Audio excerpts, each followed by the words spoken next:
interessante é o Deus que se fez homem. Às vezes parece ser meio estranho a gente pensar nisso, que um Deus todo-poderoso, soberano, Criador dos céus e da terra, né, deixar toda a sua glória e se fazer homem. Parece meio loucura, mas a Bíblia vai dizer que o Evangelho, de fato, ele é loucura para aqueles que não creem. Para nós, ela é o poder de Deus. Você sabe, o nível de revelação que nós temos do Senhor, esse vai determinar o tipo de relacionamento que nós temos com Ele.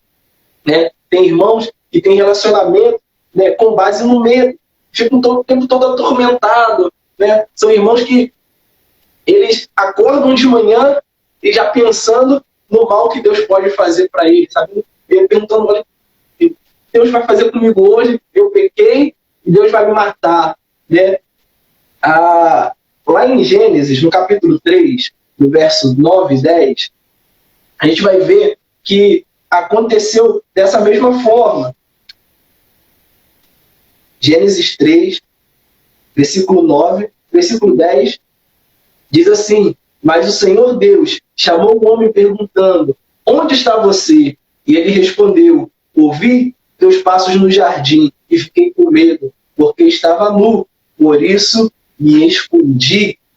Adão havia pecado, que Deus ele determinou: olha, do fruto de toda árvore do jardim você pode comer, mas do fruto do conhecimento do bem e do mal você não pode. E ele pegou, ele comeu. E quando ele come, ele não morre, não acontece nada com ele. Ele pensou logo: poxa, Deus vai me matar. Deus vai me matar. Se eu não morrer agora, eu tenho certeza que na hora que eu encontrar com Deus, Deus vai me matar. E tem irmãos que os relacionamentos dele com Deus também é assim, é baseado no medo. Né? Fica o tempo todo atormentado, é uma angústia, eles não conseguem se aproximar de Deus, é o tempo todo devendo ao Senhor. E eles ficam pensando: poxa, se eu pecar, eu pequei, e agora, quando eu chegar diante de Deus, ele vai me matar. Mas sabe por que, meu irmão, isso acontece? Porque são irmãos que ainda não conhecem a graça de Deus. Elas vivem seu relacionamento com base na lei, ficam assim o tempo todo. E foi assim no Jardim do Éden. Quando Deus falou que se o homem comesse do fruto, ele iria morrer. E ele não morreu, de fato. No momento que ele come, ele não morre. E quando ele ouve a voz de Deus, ele se esconde. Né? Geralmente acontece dessa forma. Quando pecamos, a primeira coisa que nós fazemos é se esconder. Quando ouvimos a voz de Deus, é se esconder. Foi isso que Adão fez. Ele se escondeu. E Deus perguntou: olha, onde você estava? Ele disse: olha, eu tive medo, por isso eu me escondi. Eu pequei, eu estava nu. Mas medo de quê? De que Adão estava com medo? Ele estava com medo de morrer. Ele estava com medo de morrer. Porque se ele não morreu agora, no momento que ele se encontrasse com o Senhor, ele pronto, agora ele me mata. Sabe? Então, toda vez que nós nos relacionamos com base na lei, o resultado sempre vai ser medo. Sempre vai ser medo. Não, isso não gera conforto na gente. Isso não vai gerar alegria. Né? Sempre vai gerar medo. Mas medo de quê? Medo de morrer. O final de tudo é sempre medo de morrer. Sempre o medo da morte. Sempre o medo. Porque ele pensa: Deus é justo e agora ele vai fazer justiça. Ele vai derramar a sua ira sobre nós. Por isso tem irmãos que têm dificuldade de se relacionar com Deus. Por isso tem irmãos que não se relacionam com Deus. Outras pessoas que têm desenhado Deus de forma, de inúmeras formas e de formas terríveis. Por quê? Porque o que elas ouvem por aí desses irmãos são que Deus é terrível, que Deus vai matar, que Deus vai fulminar. Mas sabe, meu irmão, o coração de Deus para os seus filhos é um coração de graça, um coração de amor, de favor. O que Deus quer derramar sobre os seus filhos não é ira, é justiça. Deus, o dia da ira vai chegar, o dia da ira de Deus vai chegar, vai, mas essa ira será para o pecado. E a Bíblia vai dizer que o Senhor Jesus ele já levou toda a ira do nosso pecado na cruz do Calvário. Então, nós podemos nos relacionar de forma correta. Toda vez que nós nos relacionamos de forma errada, nos relacionamos da maneira errada com Deus, a tendência é gerar medo, morte, é nós nos afastarmos do Senhor.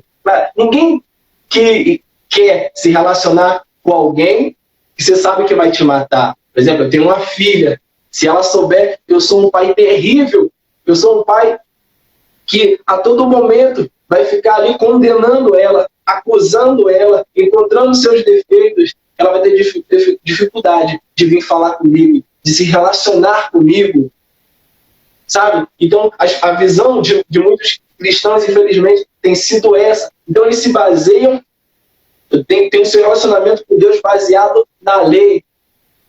E o resultado disso vai ser morte, vai ser medo. Eles vão se afastar, eles nunca vão conseguir chegar diante de Deus. Vão viver o tempo todo baseado na lei, sabe? A lei, ela é boa. A lei, ela é perfeita. Não existe problema nenhum na lei. O problema é que nós não conseguimos cumprir a lei. Nós não temos condições nenhuma de cumprir a lei. Por isso que Jesus, ele cumpriu toda a lei no nosso lugar, porque ele é único, ele é perfeito. Então, qual é o problema da lei? É que a lei, ela não tem poder de nos justificar.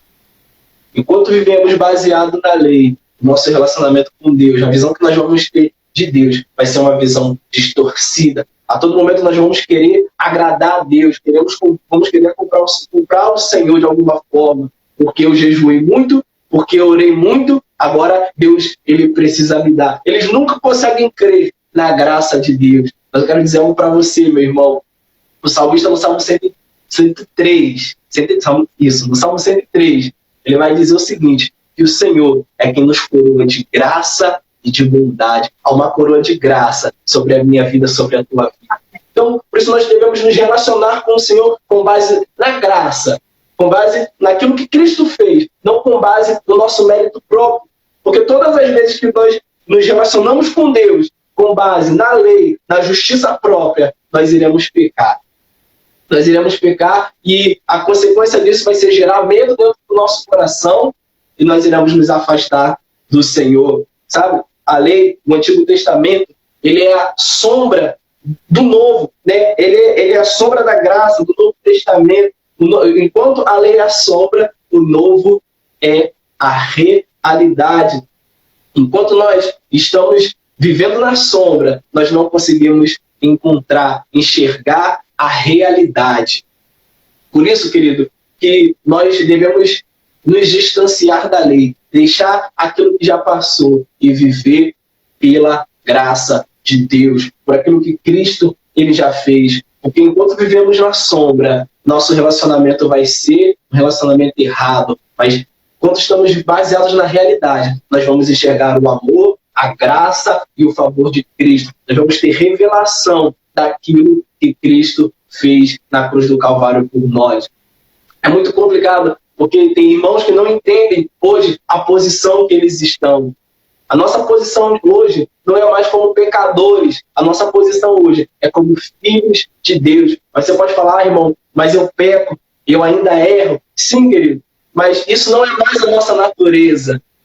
O pecado, antigamente, quando nós não conhecíamos o Senhor, quando nós tínhamos revelação da graça de Deus, o pecado era algo prazeroso, era como um picolé, a gente queria toda hora. Mas agora, estando em Cristo, o pecado, ele não faz parte de nós, ele não nos domina mais, é o que nós detestamos. A nossa natureza, ela é outra. Mas você vai pecar? Vamos pecar. Mas essa não é mais a nossa natureza. A nossa natureza, ela é outra. Por isso, devemos sair da sombra da lei e vir para a realidade da graça de Deus. Qual é o ponto-chave, o ponto principal do Novo Testamento, da graça de Deus? É que Deus se fez homem, sabe? Na lei, na sombra. Havia alguns pontos que eu quero trazer para você. O primeiro ponto é que na lei nós não podíamos nos achegar, ninguém podia se achegar até a Deus. Por que Deus deu a lei? Antigamente, quando o povo saiu do Egito, eles acharam que eles podiam cumprir todos os requisitos, cumprir o padrão de Deus. Você sabe, ninguém pode cumprir o padrão de Deus. Ninguém. O único que pode cumprir o padrão de Deus é Jesus. Por isso que quando nós estamos nele, todo o padrão ele já está sendo cumprido. Nós, pelo nosso mérito próprio, pela nossa força, nós não podemos cumprir, porque o padrão de Deus ele é muito alto. O único que pode fazer isso é Cristo. É por isso que o sangue dele nos cobre. Por isso que quando chegamos diante de Deus, cobertos pelo sangue de Cristo, podemos ser aceitos, porque todo padrão, todo sacrifício, ele foi aceito. O sangue de Cristo, ele nos cobre, e agora somos aceitos diante de Deus. Não porque jejuamos muito, ou porque oramos muito, ou porque lemos muito a Bíblia, isso é muito importante, tá? Não quero tirar a relevância disso, mas isso não é suficiente. Isso não justifica o homem. O que justifica o homem é o sangue de Cristo. E no Antigo Testamento, aqueles irmãos, aquele povo, eles achavam que podia cumprir o padrão de Deus. Então, Deus deu a lei para eles. Lá em Êxodo, no capítulo 19, Êxodo 19, no verso 9 ao 12, a palavra diz assim: E disse Deus a Moisés, virei a você numa nuvem densa, a fim de que o povo, ouvindo-me falar, passe a confiar sempre em você. Então Moisés relatou ao Senhor o que o povo lhe dissera. E o Senhor disse a Moisés: Vá ao povo e consagre hoje e amanhã. Eles deverão lavar as suas vestes e estar prontos no terceiro dia, porque nesse dia o Senhor descerá sobre o monte Sinai à vista de todo o povo. Estabeleça limites em torno do monte e diga ao povo: tomem cuidado de não subir ao monte e de não tocar na sua base. Quem tocar no monte certamente será morto. Sabe? Isso é algo terrível. E naquele dia, quando o Senhor veio para dar a lei, lá no Monte Sinai, a Bíblia vai dizer aqui, nós lemos, que era uma nuvem densa, uma nuvem espessa, uma nuvem escura, tinha raios, trovões, e Deus ele mandou a Moisés: olha, estabeleça limites, coloque limites, ninguém pode se aproximar do monte. Se eles tocarem no monte, eles seriam mortos. Pensa, isso é algo terrível. Saber que naquele dia não podia nem tocar no monte, o povo não podia tocar, se algum animal tocasse também, eles seriam mortos. Então, no Antigo Testamento, na lei, o povo não podia se achegar diante de Deus. No sacrifício, quando o tabernáculo ele é construído, o sumo sacerdote ele podia entrar no Santo dos Santos uma vez por ano, e mesmo assim, era para poder fazer sacrifício pelo povo. Podia entrar, somente ele podia entrar uma vez por ano para poder sacrificar. No tempo no Antigo Testamento, sabe, Deus ele vinha apenas sobre 3 classes de pessoas: reis, profetas e sacerdotes. Ele vinha, falava e saía. Quando o povo ele estava sendo guiado pelo deserto, Deus os guiava por uma nuvem. Os homens não puderam experimentar aquilo que nós experimentamos hoje. Eles viram muitos milagres, viram o mar se abrindo, mas nós, somente nós, podemos experimentar de Deus habitando dentro de nós. Então, naquele dia, eles não podiam se achegar, eles não podiam ficar perto. Era uma cena terrível. Deus dando a lei a Moisés, naquele dia, no monte, raios, trovões, aquela coisa escura. A segunda coisa, acerca da lei, é que o pecado, ele fazia separação. Isaías 59, no verso 2, a palavra do Senhor, ela vai dizer assim, no versículo 2 de Isaías 59, mas as suas maldades separaram vocês do seu Deus, e seus pecados esconderam de vocês o rosto dele, e por isso ele não os ouvirá. Sabe? Quando Adão ele peca, a Bíblia vai dizer que por ele entrou a morte, entrou o pecado no mundo. E toda vez que o homem pecava, ele já estava distante de Deus. E Deus não podia ouvir. Então, o pecado ele fazia separação, ele colocava limites entre Deus e o povo. O pecado, ele trouxe morte. Romanos, capítulo 5, no verso 12. Romanos 5, o verso 12. A palavra do Senhor, ela vai dizer assim: portanto, da mesma forma como o pecado entrou no mundo por um homem, e pelo pecado a morte, assim também a morte veio a todos os homens, porque todos pecaram. Então, isso era terrível, porque quando o homem peca, aquilo trouxe morte. Como a gente falou aqui, lá no capítulo 3 de Gênesis, quando Adão pecou, que ele ouve a voz do Senhor, a primeira coisa que ele faz é se esconder. Por quê? Porque agora ele estava com consciência de pecado. Sabe, meu irmão, a lei, ela não pode justificar o homem. A lei, ela não tem poder de justificar o homem. Pelo contrário, a lei, ela traz consciência de pecado. Então, quando Adão peca, a primeira coisa que ele fez, ele olha, ele pensa, poxa, Adão morri. Mas então ele pensa, poxa, agora Deus vai me matar. Então ele se esconde de Deus. Mas sabe, nada está encoberto aos olhos do Senhor.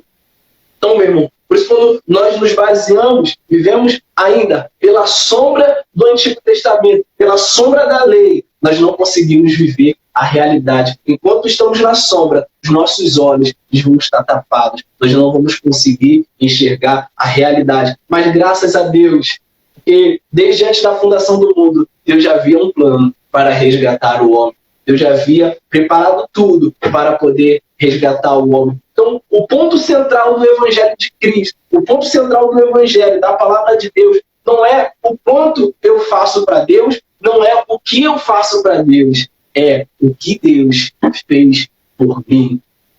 É o que Ele fez por mim, o que Ele fez por você, o que Ele fez por nós. Esse é o ponto central. Você pode entender, mas isso é loucura. Sim, mas a palavra do Senhor, para aqueles que não creem, ela é loucura. Para nós, ela é o poder de Deus.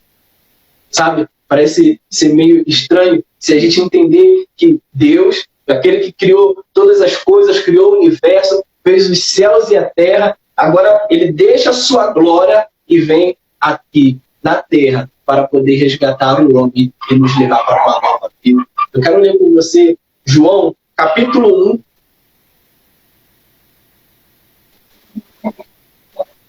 João capítulo 1, o verso 1 e o verso 14, a palavra de Deus vai dizer assim, ó, no princípio era o verbo, e o verbo estava com Deus, o verbo era Deus. O versículo 14 diz assim, e aquele que é a palavra, ou verbo, tornou-se carne e habitou entre nós. Vimos a sua glória, a glória como a do unigênito, vindo do Pai, cheio de graça e verdade. Sabe?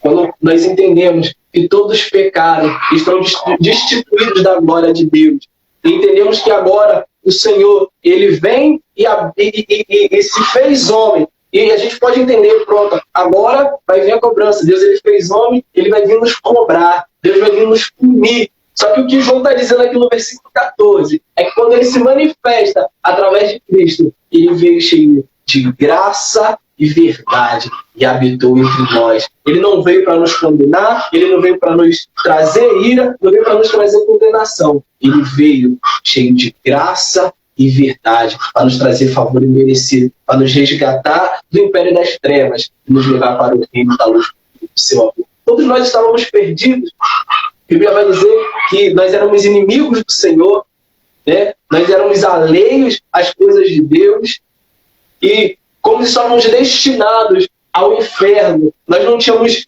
solução, nós não tínhamos como nos autossalvar, mas o Senhor, Ele agiu de bondade para conosco. Ele veio, habitou entre nós, cheio de graça e verdade. E agora, Ele, através do seu Filho, nos resgatou. Filipenses, no versículo 2, Filipenses, capítulo 2, verso 7, a Bíblia vai dizer assim, Paulo ele escreveu, mas esvaziou a si mesmo, vindo a ser servo, tornando-se semelhante aos homens, e encontrando-se em figura humana, humilhou a si mesmo, e foi obediente até a morte, e morte de cruz. O que Jesus fez? Ele deixou a sua glória, Ele deixou toda a eternidade.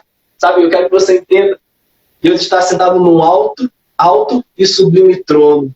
Ao redor dele existem anjos o adorando, dizendo de dia e noite, santo, santo, santo. Ele é majestoso, Ele é o princípio, Ele é o fim, Ele é o alfa e o ômega, o Deus Todo-Poderoso.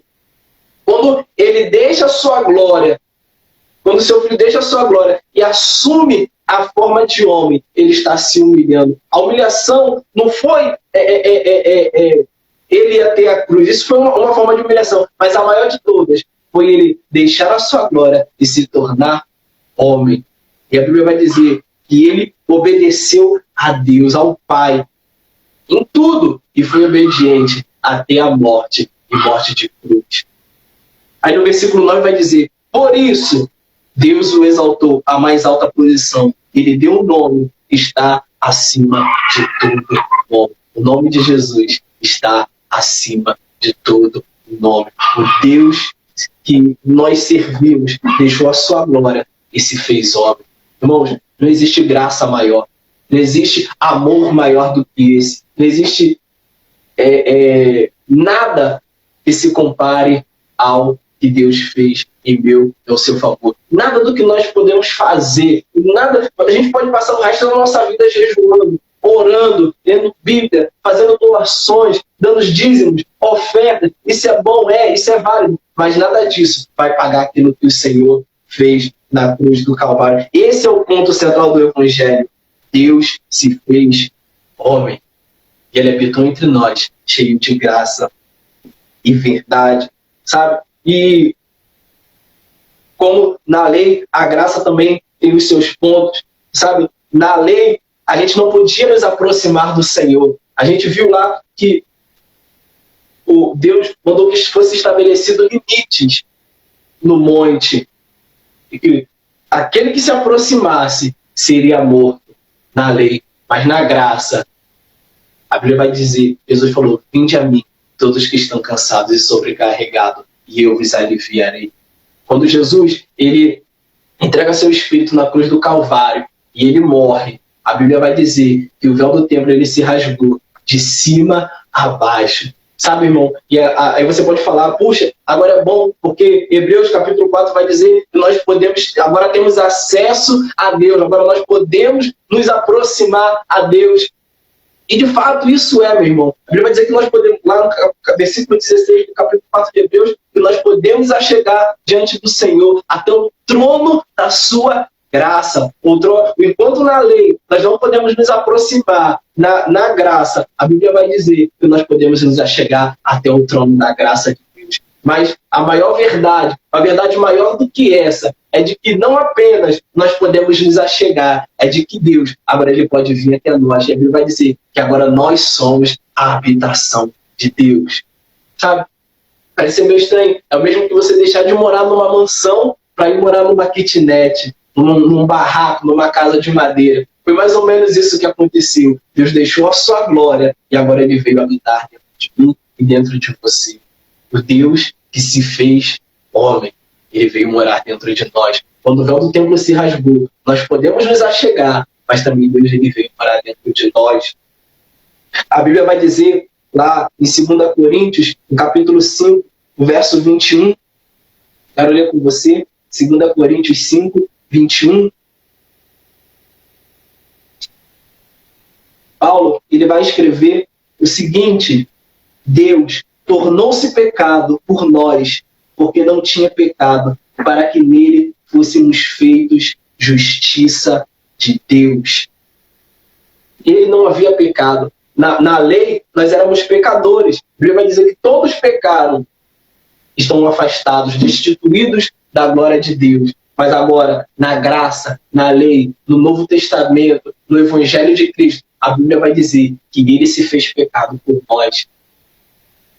E nós fomos feitos justiça de Deus. Sabe, às vezes é complicado para muitos irmãos entender isso, mas a maior substituição que aconteceu, ela aconteceu na cruz do Calvário.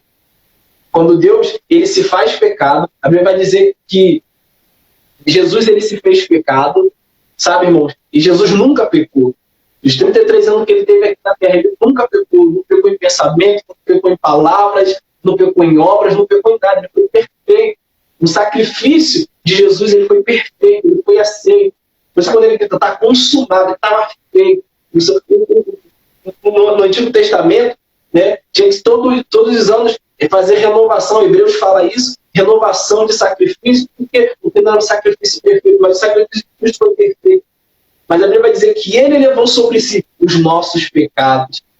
E agora nós estamos numa posição que estamos sem pecado. se ele se fez pecado, a justiça dele, a perfeição dele, a santidade dele é colocada em nós. Sabe por que nós podemos ser aceitos? Porque ele levou o nosso pecado e colocou em nós a sua justiça, a sua santidade. O sangue de Cristo nos torna justos e aceitos diante de Deus. Por isso, quando Paulo ele escreve dizendo que ele se fez pecado por nós, para que fôssemos feitos justiça de Deus. Por isso que quando nós nos achegamos diante de Deus, e Deus olha, ele vê o sangue de Cristo, ele enxerga o próprio Cristo, porque o sacrifício foi aceito. O sangue, ele nos lavou, ele nos redimiu, ele nos resgatou.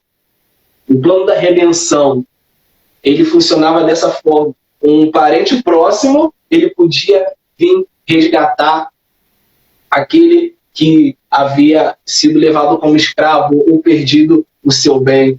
Sabe, irmão, quando Deus ele deixa a sua glória e agora ele se torna em figura humana, ele torna-se semelhante a nós, para que a redenção ela pudesse ser concluída, para que o plano da redenção pudesse ser concluída, nós tínhamos que ter alguém semelhante a nós, um parente próximo. E a Bíblia vai dizer que ele se fez como o nosso irmão mais velho, um parente próximo, semelhante a nós, para nos resgatar. Por isso que quando a Bíblia vai dizer lá em Apocalipse que João ele vê um livro, né, e ele começa a chorar porque ele não encontra ninguém digno de abrir o livro. E vem o anjo e diz para ele: olha, João, você não precisa chorar, porque vem aí o cordeiro, eis aí o cordeiro. E quando ele vê o cordeiro, ele tinha a semelhança de um cordeiro que tinha sido acabado de ser imolado, mas ele também tinha a aparência de leão, porque ele venceu e ele tomou o livro, porque ele foi achado digno. Então os anjos começaram a adorar: digno és de abrir o livro e desatar os selos, pois compraste com o teu sangue todos os povos, línguas, tribos e nações. O sacrifício foi aceito, meu irmão. Então, o pecado, ele fez separação, né, no Antigo Testamento, mas agora, Romanos capítulo 8, a Bíblia vai dizer que nada nos separará do amor de Cristo. Enquanto na lei, o pecado, ele nos afastava de Cristo, agora nada nos separará do amor de Cristo. Né? Isaías vai dizer que o Senhor ele não podia nos ouvir por causa do pecado, mas agora nada nos separará do amor. Então, meu irmão, quando você pecar, né, que eu acredito que isso vai acontecer, todos nós estamos sujeitos a isso. Não corra dele, corra para ele. Corra para aquele que é a sua justiça, sabe? Entenda que a sua posição agora não é mais de um homem afastado do Senhor. Nossa posição agora é de filho, estamos próximos. Não com base naquilo que podemos fazer, mas com base naquilo que ele fez. Deus se fez homem. E a Bíblia vai dizer agora também que o pecado, né, ele trouxe morte. Mas lá em Coríntios, a Bíblia vai dizer que por um pecado, se por um homem entrou o pecado, por outro veio a salvação. Por Cristo veio a salvação. A Bíblia agora vai dizer também que nós éramos pobres, mas agora Cristo se fez pobre no nosso lugar, para que nós tomássemos a riqueza. Eu e você somos ricos, porque ele já levou a nossa pobreza. Sabe, meu irmão, a maior substituição é essa. Quando Deus se fez homem, ele se tornou semelhante a mim e a você, para nos resgatar das trevas e nos trazer para o reino da luz do seu amor. Entenda hoje a posição que você está em Deus. Entenda hoje o lugar onde você está. Se você ainda tem esse relacionamento, tem medo de se relacionar com o Senhor, entenda a posição que você está. Sabe? Jejum é bom, orar é bom, fazemos isso sempre, mas isso não é mérito, isso não é padrão para você ser aceito diante de Deus. O padrão para você ser aceito de Deus é o sangue de Cristo. Ele se fez pobre para que eu e você fôssemos. Ele se fez pecado para que eu e você fôssemos feitos justiça de Deus. Ele morreu para que eu e você tenhamos vida. E mais, a Bíblia vai dizer que ele levou sobre si as nossas enfermidades para que eu e você pudéssemos ter cura. Ele levou todas as nossas dores para que nós pudéssemos experimentar dias felizes, dias de paz. Então, Paulo, lá em Romanos, capítulo 5, no verso 1, Paulo vai dizer o seguinte para os irmãos de Romanos: tendo, pois, sido justificados, tenha paz em Deus. Sabe? Quando Adão peca, ele se esconde do Senhor, porque ele estava com medo de ser morto. Mas agora, tendo, pois, sido justificado, podemos ter paz com Deus. Então, quando você levantar de manhã, a primeira coisa que você faz, declare isso: eu sou amado do Senhor, eu sou justificado, eu fui escolhido, não fui eu que me escolhi, Ele que me escolheu. Não fui eu que me salvei, Ele me salvou. Não fui eu que o amei, Ele me amou primeiro. Então, quando você levantar de manhã, você não precisa mais ficar com medo, né? Você não precisa mais ficar atormentado. Quando você pecar, quando você errar, aproxime-se dele, porque o sangue de Cristo é o que nos justifica. Então, meu irmão, receba hoje essa palavra. Entenda, Deus se fez homem para se tornar semelhante a nós, porque para que nós tornássemos semelhante a Ele. Então, a posição que nós estamos hoje é de filho amado do Pai, aceitos diante de Deus com base no sangue de Cristo. Então, sai. Se você tem andado sua vida toda, sua vida cristã, na sombra, eu te convido hoje a você vir para a realidade, experimentar da graça de Deus. Saia da sombra, venha experimentar da realidade, da graça, do favor, porque é de graça e favor que Ele nos coroa, é de bondade. Nada mais nos afasta dele, nada pode nos afastar do seu amor, que está em Cristo Jesus. Amém, irmão? Então você receba essa palavra, medite nessa palavra, e que o Senhor te abençoe em nome de Jesus.